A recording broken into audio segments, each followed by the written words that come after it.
গত রবিবার সন্ধেবেলা আমার এখানকার বান্ধবী এবং তাদের বাচ্চাদেরকে নিয়ে সবাই মিলে গিয়েছিলাম মেলায় ঘুরতে।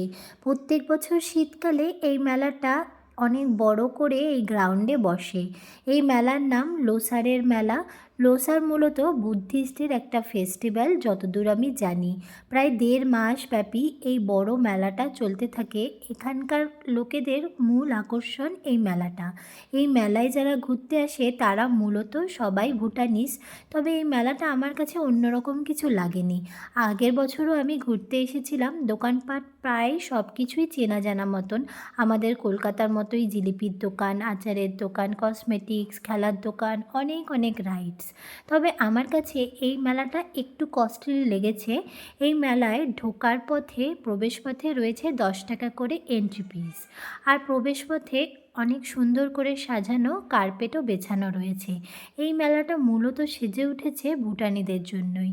ভুটানিরাই এখানকার মূল আকর্ষণ। অনেক রাইড চড়ে খাওয়া দাওয়া করে অনেক মজা করে তবেই আমরা বাড়ি ফিরেছিলাম। তো ভিডিওটা এই পর্যন্তই থাক। সবাই ভালো থেকো, সুস্থ থেকো। রাধে রাধে।